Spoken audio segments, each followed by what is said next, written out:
Hello guys, আবারও new blog নিয়ে চলে এলাম। তো আজকে যাব সাগরডিঘি যুবর মোড়। ওখানে দুটো সার্ভিস আছে, একটা 744, একটা 733।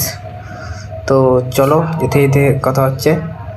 তো এখান থেকে আমি বেরিয়ে গেছি শোরুম থেকে।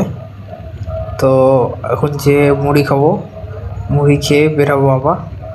চলো মুড়ি খেতে খেতে আমার যে বাইকে সার্ভিস করতে যাই ওই বাইকটা তোমাদেরকে দেখাচ্ছি। কুড়ালো মোড় যে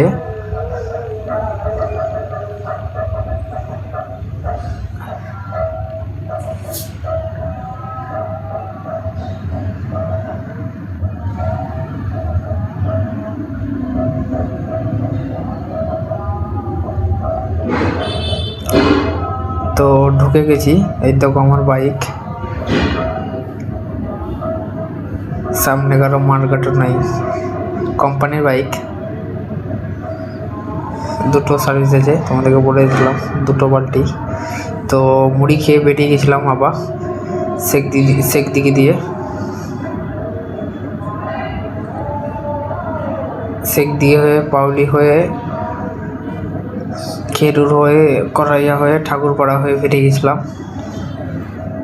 তো যুবর মোড় ঢুকে গেছিলাম, কাস্টমারকে ফোন লাগাই। তো কাস্টমার বলছে যে আমি টিপ ফেলতে গেছি, আসছি। তো ওখানে দাঁড়িয়েছিলাম। তো গাড়ি ঢুকে গেছিলো, আবার লোডিং করছিল। তো বললো ভাই লোডিং করলেই যে সার্ভিস করব। তো আমি সার্ভিস করতে লেগেছিলাম। এই দিকে দেখো একটা মাল খোলা আছে। এইখানে আমার একটু দেরি হয়ে গেছিলো, এই প্রবলেমটা বলেছিল। তো আমি মনে করছিলাম অন্য জিনিস, কিন্তু এখানটাই অন্য জিনিস হয়ে গেছিলো। চলো তোমাদেরকে ভিডিও দেখাচ্ছি কি প্রবলেম হয়েছিল। তো প্রায় সার্ভিস আমার পুরো কমপ্লিট। তো ওই মালটার জন্যই দাঁড়িয়েছিলাম।